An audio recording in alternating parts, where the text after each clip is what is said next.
I'll take two. Greetings, I'm Chappers. I'm the captain. I'm excited today. Well, today is the first time really that Rob and I have had to sort of properly check out the most hotly anticipated new amp launch of the year in the Fender Bassbreaker Yeah, range. you know what? It's a nice change to play something that is really genuinely awesome Yeah, and affordable. super affordable. All valve, classic brand that people can trust. Yeah. And you pick it up, you plug in, and you can't make it sound bad. I'm just going to stand by us for just a second. So look, let's get in our little time machine, go back to the, I guess, late 40s, early 50s when, you know, rock and roll was just kind of starting to happen in the world. And certainly in the 50s... we can't play some guitar, man, get that! A lot of the London-based or UK-based guitar players were desperately trying to get their hands on the first real kind of iconic rock and roll amplifier, which was the Fender Bassman. And, you know, back in those days, the world was a different place. You know, the internet didn't exist. You know, we couldn't fly stuff over in gigantic containers. Factories weren't the same. No, all in that fact, sort of stuff. When I went to the Rolling Stones display, I read that some of the Beatles would learn a chord, get on a bus, drive somewhere, and teach the chord to someone else. And I was like, what? And so back in the day, there was a very famous, or soon-to-be super famous guy who owned a music store in Hamwell called Jim Marshall.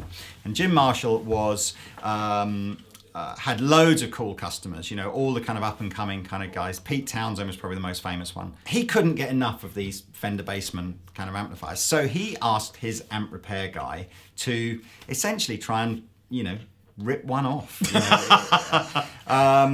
To put too fine a point on it. Well, you know, he was speaking to players like Pete Townsend and stuff like that, and they were kind of talking about maybe a slightly different vibe to the amplifier. But anyway, a lot of the you know, those early Marshalls were really kind of Bassman circuits, but where certain components weren't really available in the UK, they'd substitute them out for other ones. So some of it was to do with availability, some of it was maybe a little bit to do with trying to fulfill a tonal demand from the customers. But, you know, really a lot of those early Marshalls weren't that different in the basic circuit design to something like a Fender Bassman. Albeit that they kind of sounded quite different at the end, and certainly over the last 50 years, 60 years, Marshall and Fender in terms of their amplifiers have kind of gone on a very different journey.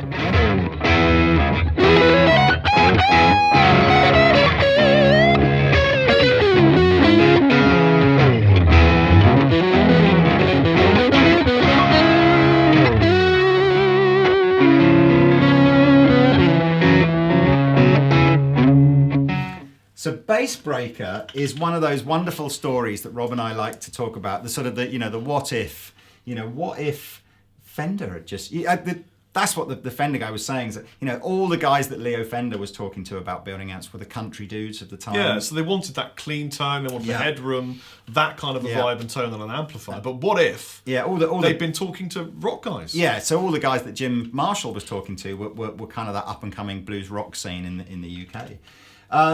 So yeah, this is a bit like what if Leo Fender had jumped on a plane that didn't exist back in those days, whizzed over, had a cup of tea with Pete Townsend, gone back to America. Maybe we'd have had a range more like the Bassbreaker. So it's Bassman, Bluesbreaker, amalgamated together, explosion, different sounding amplifier. It does high gain, squeeze, saturation, or beautiful crunch, or lovely cleans, and they're all valve, and they're really good. Yeah, super affordable. So they're made in Mexico, in the same place that all the things like the Blues Juniors and the Hot Rod Deluxes are made. The range kind of mimics the way the current Hot Rod range goes. So you've got the Baby 007 Bassbreaker is kind of Pro Junior-ish in terms of its vibe. The 15 is kind of Blues Junior-ish in its vibe. I guess from then on it departs a little bit. There's an 18 split 30 watt 212, and then a full on 45 watt, you know, behemoth. Which actually, if you want to see those demonstrated, Mick and Pete, who you guys know really well, Mick Taylor and Pete Honore, they've done a kind of a video, which I'll put a link to on that. But so Rob and I are going for the two that I think are going to be the super popular ones, because the bigger ones are, they're your gigging, let's go and make some silly noise. Yeah. These you could use at home, small gigs in the studio, a lot of people go out with like a pair of Blues Juniors, so I guess you could take a pair of these out to give you twice the volume and a bit of stereo. It's just epic. I'm just looking at the spec on our screen above the camera to see if there's an effects loop. Is there an effects loop, or there is an effects loop. Yours, but not I've in been mine. given the thumbs up by the Fender man.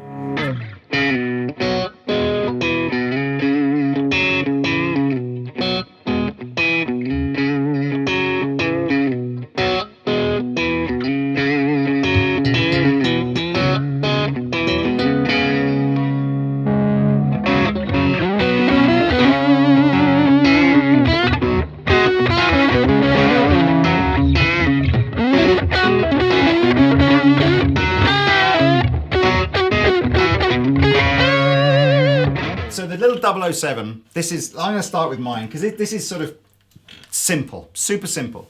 So it's a single EL84 in the power section, a couple of ECC 83s I think in the preamp section, one channel with a thing called treble boost, which kind of gives me a bit of edgy gain, no reverb built in, 3-band EQ, a line out but not no sort of emulated out or anything like that, and comes either as a combo with a 110 speaker, a Celestion 10-inch speaker in it, or as a head, and then you have an optional either 112 or 212 that you can put with that. So if you kind of like the idea of the little 7-watt amp, but you find the 10-inch speaker a little boxy sounding, you do have the option to buy the head and the cab separate. But here we go, look. Now I'm using a reverb pedal on the front. In fact, I've got 3 pedals on the floor here, drive, reverb, and delay, all into the front end of the amplifier, because there is no other option. Let's just let that warm up a second. We're using Strats, because, it's Fender. I've got one that I good. want. And you've got one that you can't have because it belongs to Pete. So here's a kind of a cleanish.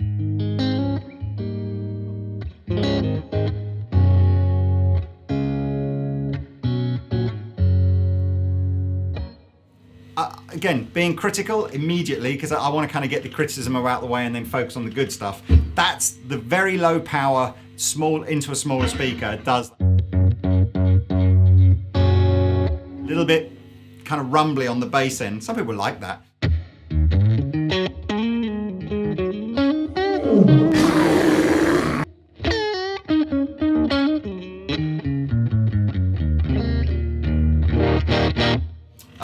Bit of delay, why not?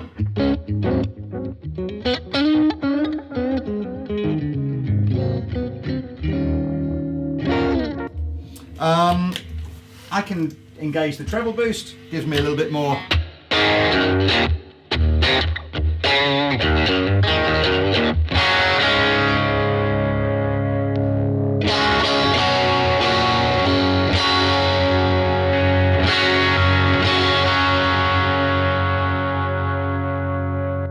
Or I can use a little overdrive pedal. I've got this Noble's ODR1, which I like to use a lot into clean sounds, just to give a bit of bluesy sound. It's a little bit noisy when I do this, but...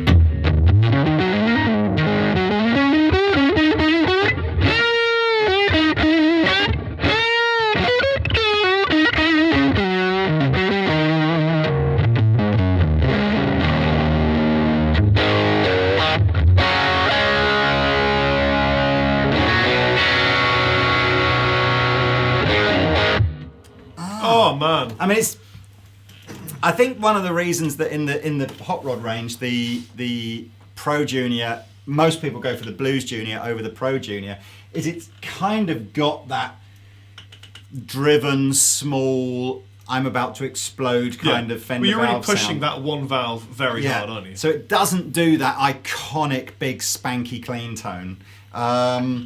But again, if you're just an old-fashioned bluesy rock kind of guy and you want to buy one of these amplifiers, turn it up full, and get some big old tones out of it, it does that kind of vibe, and it's so cheap. This little bad boy here is like 260 quid or something, and then of course if you do the head version, it's about £200, I think. It's madness. Great value for money. It's madness. Yeah. And it's made in Mexico. Which I guess, if things go one way in the next presidential elections, you may not be able to get unless you've got a ladder to get over the wall. I'm jesting. Hey. We're not assuming our political affiliation in any direction absolutely at all. Not. Other than to say Yeah. that we hope everybody is okay. Yes. Right, let's listen to my amplifier. Oh no, You just switched I it turned it off. Can I just say as well, we'll have to do a close-up on this. When you switch the amps on in the range that have a standby switch, when it's in standby, the LED, what do you call it, like the power light, It flashes like a little blizzard. Yeah, as if to go like, you haven't actually, you've half switched me on, but you haven't fully switched me on yet, so don't start the gig with it like that. So that's kind of cool. I like that. Yeah. Well, there are 3 gain stages on mine. There's kind of basically your clean gauge, and then there's crunchy, lovely warmness, and then there's saturated overdrive. They all sound incredible. But let me show you, if you've got the gain kind of cranked and you're in the middle gain stage, you're still going to get cleans. So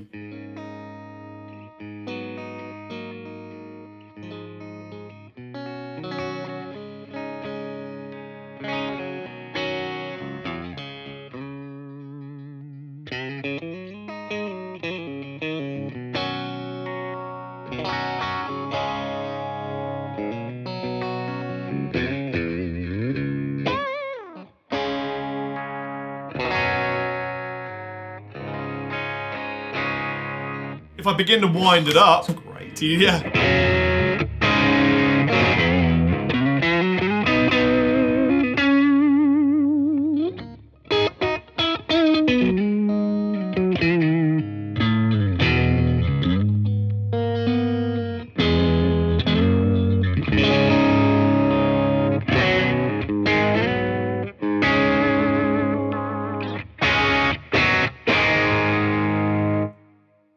I'm going to say something now, which I may come to regret. I prefer this to the Blues Junior. I prefer this to the Blues Junior. Which is insane because the Blues Junior is like the best-selling I amp that we think do, and I this- may have just dropped a complete clanger ball. No, I'm glad you but said it, it's- because I was about to say something groundbreaking, but I'm not going to say I mean, Blues Junior, epic clean sound, brilliant pedal amplifier, but this just does more. It's great. The Okay, reverb, so by the way, is in the amp this time. Yes. It's not a pedal. this It's is all the built amp, in. no pedals yet. Okay, now I've stepped it up to the 3rd gain stage. Yeah. You ready? Yeah.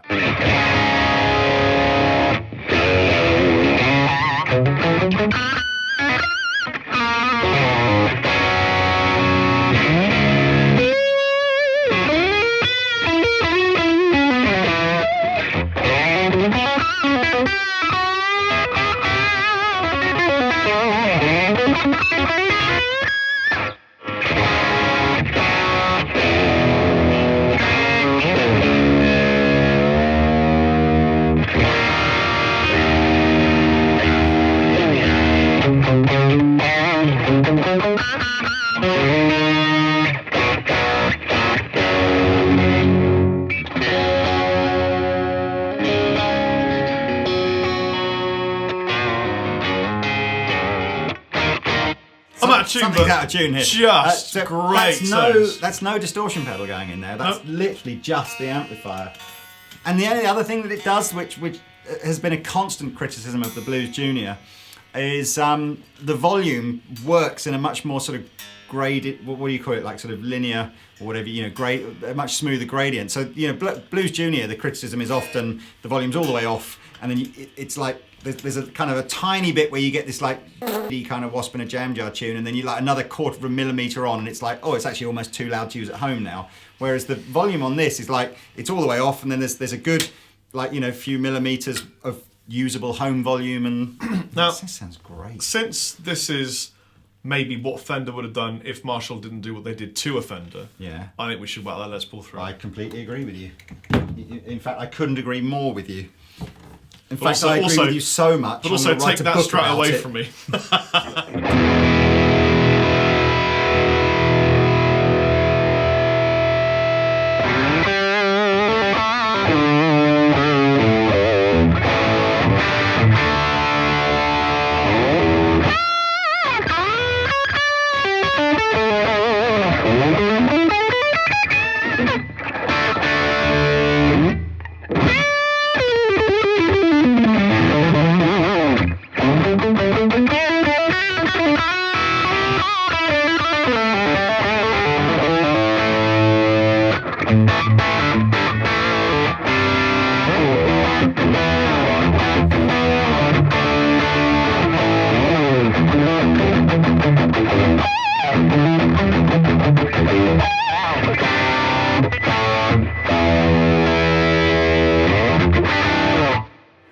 God damn. If this isn't the best amp Fender have ever made. It's ridiculous. I mean, I guess in a way, the saving grace, I suppose, for the other Fender amps in the range is that they are perhaps more Fendery, you know. Well, but listen, if you just want an all-round great sounding amp, this is the crunch.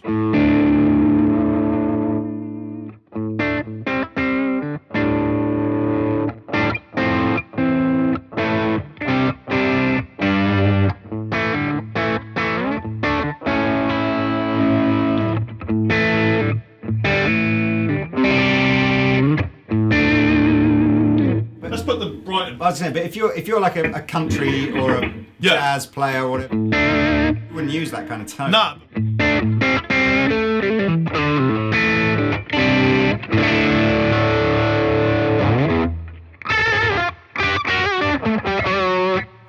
Let's go to the no gain. So this is the cleanest. Yeah, this is the lowest.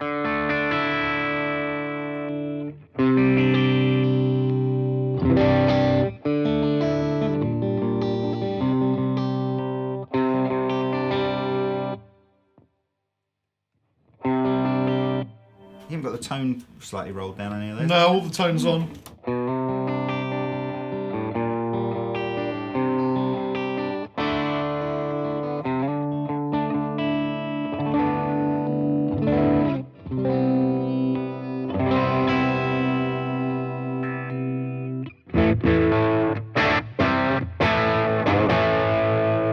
So that's interesting. I mean, that's one where the Blues Junior does. The Blues Junior has got that more spanky kind of Fender Twinny kind of sound down in a box, whereas this is darker, a little bit more gainy. How does it handle drop tuning?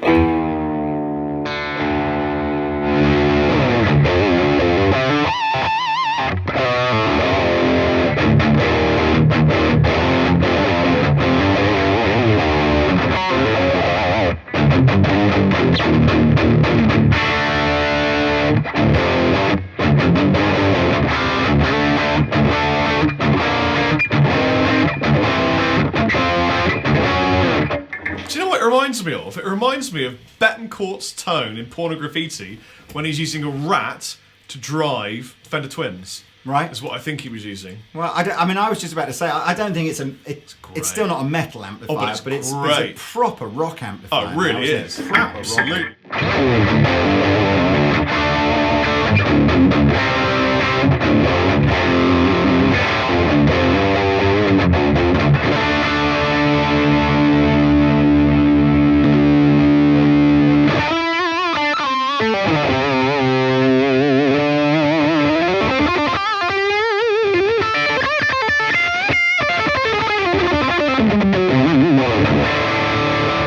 Cheeky bit of Timmins on the top. Flip me. I think it's the best amp Fender have ever made. And I'm saying that right now on camera. I think it's way... You know what? It's even better than the one amp that they axed, which I thought was great, which was the Machete. Do you know, the only way that we are not going to finish 2016 with this not being our best-selling Fender amplifier is if Fender can't make enough. Seriously is the truth. That is an absolute...